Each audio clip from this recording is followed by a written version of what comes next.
Bonjour et bienvenue dans ce nouvel épisode de Médium spirituel. Mon nom est Isabelle B. Tremblay. Je suis auteure de 4 livres en lien avec la spiritualité et la médiumnité. Des livres tels que Médium malgré moi, Passeur d'âme, Les chemins de l'âme, ainsi que Messagère d'âme. Oui, il y a beaucoup d'âmes dans mes... Dans mes titres de livres, j'assume totalement parce que je pense que ce qui est important beaucoup, c'est justement le fait d'être connecté avec son âme, d'être connecté avec son soi supérieur. Donc voilà, je vous avais parlé il y a 2 semaines d'un autre récit que j'avais à vous raconter de mes petites rencontres en dehors de mon travail avec des entités ou avec des énergies. Je ne sais pas si celui de ma rencontre nocturne dans le cimetière vous a plu. Ben là, je vais vous en raconter une autre qui est arrivée avec des détails un petit peu plus glaçants, je dirais, un petit peu plus dérangeants. En fait, moi, généralement, je me protège beaucoup, non pas parce que j'ai peur, mais plus pour pouvoir garder une énergie qui est stable. Parce que c'est beaucoup pour ça l'importance de la protection. Donc, mais des fois, j'ai des petites lacunes que je fais. C'est-à-dire que je pense pas toujours à me protéger quand je pars en week-end à l'extérieur ou quand je suis avec des amis ou quand je vais dans des endroits en dehors de mon travail. Oui, je sais, on a tous nos petits points faibles, mais généralement, je suis quand même assez bien protégée et je fais des efforts. Ce vendredi-là, j'avais rendez-vous avec une amie. On se voit à peu près 1 fois par année. Et avec mon ami, on se voit, je veux dire en vrai, parce qu'on fait des échanges Zoom ou en ligne, on s'envoie des messages textes et on se communique aussi. Donc, c'est quelqu'un que j'avais rencontré justement dans le cadre de mon travail en 2017 au Salon du Livre de Québec. Et j'avais été chez elle faire un nettoyage énergétique de sa demeure. Elle restait à... C'est pour ça qu'on se voit pas aussi souvent, c'est qu'elle reste quand même à 1h30 de chez moi, à peu près. Donc, elle avait, à ce moment-là, une sensation étrange qu'il y avait quelqu'un dans la maison depuis qu'ils avaient acheté la maison, qui était neuve. Mais elle avait quand même cette sensation-là. Et quand j'y suis allée, ben effectivement, il y avait un homme qui était une entité, bien sûr, qui était là. Donc, c'est à partir de là qu'on a commencé à être amis, on a commencé à échanger, elle s'ouvrait de plus en plus au niveau de sa médiumnité, et peut-être pas de sa médiumnité, mais de son éveil spirituel, et c'est un sujet qui l'attirait beaucoup aussi. Donc, tout ça pour dire qu'on se voit au moins 1 fois par année. On se fait un petit week-end, et là, cette année, on a décidé de louer une petite auberge, une petite chambre dans une auberge dans ma région, pas très loin. En même temps, je lui ai fait découvrir ma Beauce, parce que j'habite la Beauce, pour les personnes qui ne le savent pas, déjà. Donc, mais on n'était pas exactement dans la Beauce, on était tout près, dans la région à côté. Donc, on décide de faire un road trip, c'est-à-dire qu'on est allé se promener en voiture pour découvrir les routes de la région, les petits coins à visiter, tout ça. Et je lui parle de 2 endroits que je connais qui sont hantés. Je ne pense pas que ça a été certifié à quelque part, mais je sais que de ma mémoire, ça faisait des années que j'y avais pas été, mais je savais qu'il y avait des présences surnaturelles sur ces lieux-là. Et ma mère a aucunement rapport là-dedans. Et l'endroit où on est allé, ça se trouve à être une petite chapelle qui est dans la région où j'ai habité avant. Et c'est comme vraiment éloigné en forêt, pas en forêt, mais en région. C'est pas comme dans un village ou dans une ville, c'est vraiment à l'extérieur. Il faut sortir de la ville, emprunter un petit chemin et se rendre à cet endroit-là. Et quand on est arrivé, immédiatement, en rentrant dans la cour avec mon super don, j'ai tout de suite dit à mon ami, j'ai dit, il y a quelqu'un... Il y a déjà quelqu'un, et ça m'avait fait cet effet-là la première fois que j'y avais été. Et à cette époque-là, la première fois que j'y avais été, j'avais pas nécessairement plus développé mes capacités que ça. J'étais encore dans le déni, j'étais encore dans l'apprentissage, donc j'étais pas encore dans le mode de savoir ou de reconnaître vraiment une présence. Mais en arrivant dans le stationnement, dans le parking de l'endroit, qui était fermé pour l'hiver, mais puisque les gens étaient en train de faire le nettoyage, ils nous ont offert de faire le tour quand même de l'endroit, du petit parc, d'aller se rendre jusqu'à la chapelle et de revenir et tout ça. Et quand on est arrivé, là, j'ai dit à mon ami, je dis, on n'est pas toute seule. Parce que moi, ce que je chantais, c'était quelqu'un qui essayait de me parler. Comment je sais ça, que c'est quelqu'un qui essaie de me parler? Ça m'arrive parfois quand j'allais faire des nettoyages de maison. Quand j'arrivais dans un lieu, j'avais comme quelqu'un qui venait essayer de communiquer avec moi. C'est-à-dire que mon oreille se mettait à vibrer comme un bourdonnement.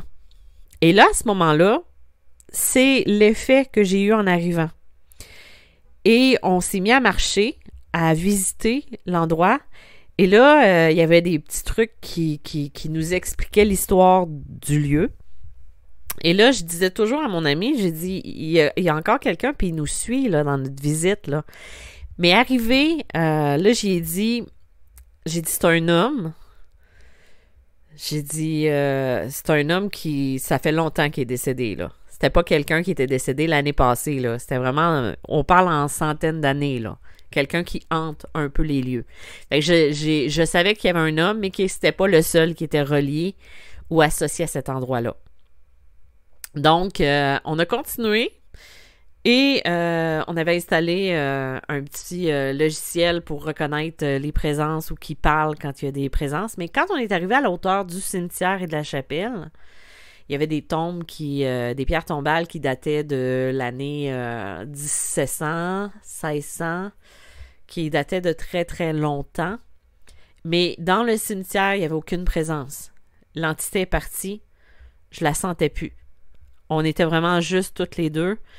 On a essayé d'entamer une conversation, mais, tu sais, il y a vraiment... Il s'est rien passé du tout. Comme je vous disais, le lieu n'était pas du tout hanté. Il n'y avait personne au niveau du cimetière et de la chapelle. Ben, peut-être dans la chapelle, on n'a pas été voir, mais à ce niveau-là, il n'y avait personne. Donc, on retourne après un moment et quand on arrive à peu près à la hauteur où j'ai arrêté de sentir l'entité la première fois, est revenue tout de suite. Collée, comme on était dans mon... comme si c'était dans mon oreille, quelqu'un qui essayait de communiquer. Mais, tu sais, j'avais pas pensé à emmener mon matériel pour pouvoir communiquer, quoique j'aurais pu enregistrer tout ça. Donc, je savais que c'était un homme, mais ça m'a donné encore plus envie d'y retourner l'année prochaine, en période estivale, quand ça va être ouvert, pour pouvoir essayer, encore une fois, de faire une communication. Mais je me rappelais qu'à l'époque, j'en avais parlé avec une autre médium qui connaissait le lieu aussi, et elle m'avait dit qu'il y avait beaucoup d'enfants qui étaient sur ce terrain-là. Ce qui me surprend pas parce que c'est un lieu historique et c'est aussi un endroit où il y a eu, à une époque où les enfants mouraient beaucoup en bas âge. Avec même il y en a une des pierres tombales, c'est un accidentel, le décès de la personne, de la jeune personne. Donc, voilà, on est reparti. Jusque-là, tu sais, tout est correct. Il y avait une présence.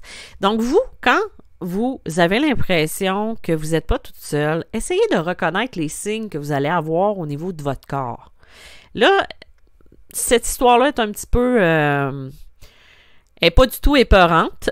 C'était pas pour vous faire peur. Mais ça va devenir un petit peu plus... pas épeurant à la suite, mais ça va devenir un petit peu plus inquiétant par la suite. Donc... ça, c'était ma visite dans cet endroit-là. Après ça, on a pris la voiture, on est continué plus loin, puis je connaissais un manoir, un endroit où il y a... C'est hanté, cet endroit-là. Je ne veux même pas m'y aventurer. Je veux même pas y retourner parce que je n'aime pas l'énergie qui se dégage de cet endroit-là. Et quand on est passé, on est arrêté devant, je suis allée le montrer à mon amie. Elle, un petit peu curieuse, elle s'est dit, mais elle dit, je veux aller voir quand même. Puis j'ai dit, non, j'ai dit, on n'y va pas. J'ai dit, on sera pas bien accueillis. J'ai dit, on n'y va pas. Non, non, non, c'est une auberge. Ben, c'est un manoir. Ben, c'est comme une auberge aussi. Elle dit, on va juste passer dans la cour, puis et tout ça. Fait qu'on est allé, puis moi, ben, je voulais rien savoir parce que je le sentais déjà et j'aimais pas l'endroit. Pas parce que j'avais peur, mais je ne sentais pas l'énergie qui se dégage de cet endroit-là. Très bon.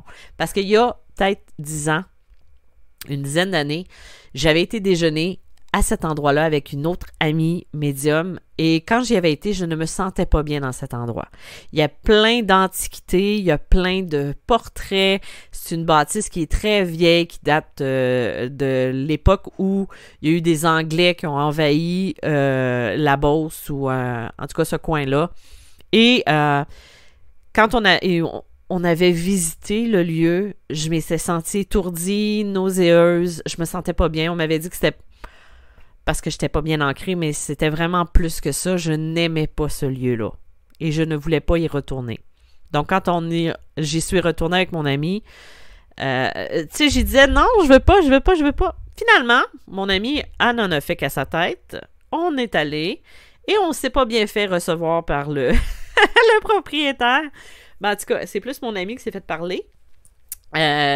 Parce que, de un, on dérangeait, puis de deux, ben, quand on est reparti, j'ai dit, je te l'avais dit. J'ai dit, moi, je voulais pas y aller. Tu as voulu y aller quand même.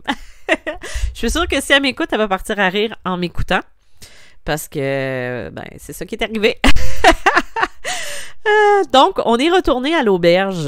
On a fait on a fait des sorties, des visites et tout ça. Puis, on est retourné à l'auberge et on avait loué une chambre avec chacun notre lit.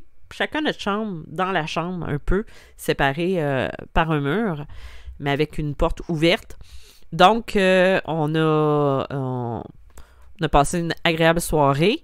On a jasé, on a ri et tout ça. Puis quand est venu le temps de se coucher, moi, j'ai pas pensé du tout à m'emmener quelque chose pour m'aider à dormir. Et là, je parle pas de quelque chose comme des médicaments et tout ça, mais plus de trucs pour nettoyer au niveau de mon oreiller, puis au niveau de mon sommeil. Les personnes que j'ai eues en consultation savent de quoi je parle en général. Donc, ce qui est arrivé devait arriver. J'ai eu beaucoup de mal à m'endormir, même si j'étais fatiguée, même si j'avais envie de dormir. J'ai eu du mal à m'endormir parce qu'à chaque fois que je commençais à sombrer dans le sommeil, je sentais quelqu'un s'asseoir au pied de mon lit et ça me réveillait. J'ai eu pendant 1 heure, 2 heures cette sensation désagréable que quelqu'un venait s'asseoir au pied de mon lit pour me réveiller. Comme si j'avais pas le droit de dormir là. Le lieu n'était pas quand même si vieux que ça, mais il y a beaucoup de gens qui passent, il n'y a pas eu de nettoyage et tout ça. Donc, pendant un petit bout de temps, j'ai eu à gérer cette difficulté à m'endormir. Donc, quand vous allez dans des endroits comme ça, essayez soit d'emmener du gros sel ou d'emmener une pierre ou quelque chose pour purifier votre chambre ou votre lieu. Vous n'êtes pas obligé de passer la sauge parce que je pense qu'ils ne seront pas contents, les gens, mais c'est des fois de mettre un petit sac de sel en dessous de son oreiller ou de faire une protection supplémentaire. Donc, moi, c'était comme s'ils savaient que j'étais là puis que je pouvais les sentir. Donc, ils se sont dit « Youpi! On va s'amuser avec elle! » Donc, ils se sont amusés beaucoup parce que quand je me suis réveillée le matin suivant, qui était très, très tôt encore une fois, parce que j'ai pas beaucoup dormi cette nuit-là, je me suis aperçue que j'avais un bleu, une ecchymose, comme si quelqu'un m'avait serré le poignet.